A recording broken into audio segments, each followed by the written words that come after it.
Welcome to this video where we are going to take a look at Community Report 15 for Workers and Resources Soviet Republic. And I'm going to be completely honest, when I saw this community report, I thought, yes, I've got something that is going to help me manage both my energy and heating. And if any of you watch my series, you'll be aware that I do have a few problems. And I think this is going to be a very valuable tool once this hits the stable branch, especially when you're trying to solve problems related to large cities. Anyway, let's just get straight into it. It says, greeting dear comrades of the Soviet Republic. Another week of our lifetime has passed. We have another report for you. Today is not going to be about bug fixes, but we must tell you about a new feature in development. There are several requests made by players to highlight electric wiring and help players to see if they're broken somewhere. We now have a solution, and you can see that in these pictures. In addition, we are making a similar system for heating too. After activating the respective function among the tools located under the magnifying glass, you are able to see your power lines highlighted in different colors from green via yellow to red, what means the wires and pipe transporting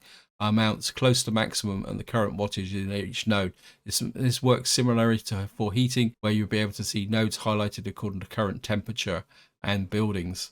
And this is really important because I mean, the pictures are quite small. If I click on them, they will come up to full size.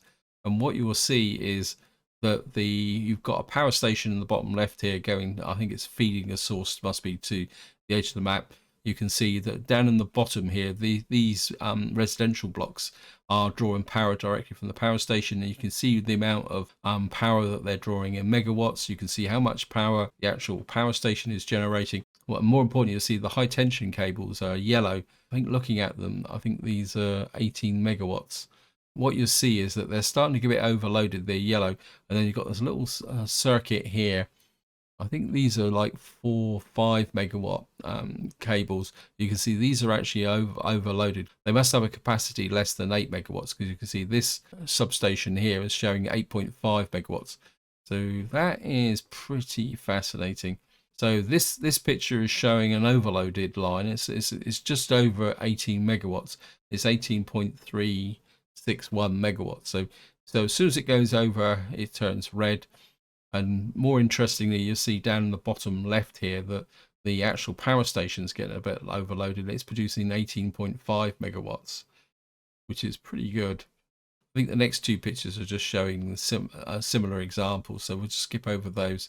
We'll go down to the one that really interests me.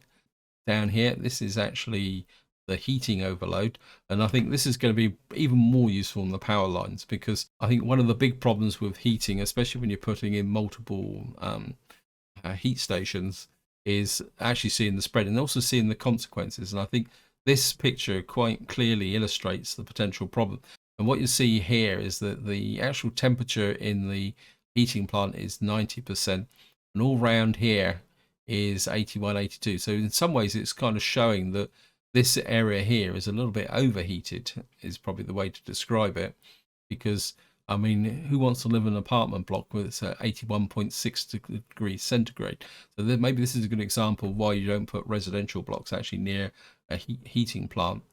Then you've got the pipeway going down here to a heat transfer station, and you can see that the temperature has already dropped from 90 to 82.4, the heat transfer station. Then when you look right over in the distance there, you can see that the temperature is right down at 4.9 degrees centigrade Celsius, 4.7. You can see how quickly the temperature drops off. Now, part of the problem could be the fact that you've got a whole load of residential blocks here draining the heat out of a heating plant, because I wouldn't have thought that you'd get a drop of nearly 60 odd degrees between the heat transfer and the I presume that is actually the heat exchanger just there. So it does go to show, although there might be another heat exchanger in the background there. And I think this quite clearly shows how useful this tool is going to be. And I must admit, for me, it's going to be a real benefit, because one problem I always have with heating is trying to work out whether the heating coverage is good, especially if you've got overlapping heat exchangers.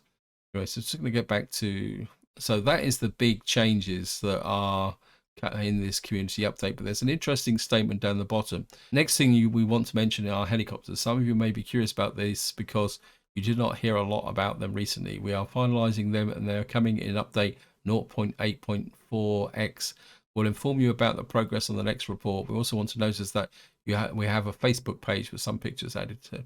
So if you want to look at what the helicopters look like, you can actually go to the Facebook page. To be honest, I'm not sure about helicopters. I don't see how they fit in the game because I don't know how that carry capacity. I suppose they could be useful if you were trying to move relatively small amounts, say chemicals, to an area where you say you wanted to manufacture clothes and you didn't want to send a truck up. But I think the helicopters are going to be quite limited. But this is where I'm going to leave it. Hope you enjoyed the episode. Hope you found it interesting. And until next time, whatever you do, enjoy your gaming.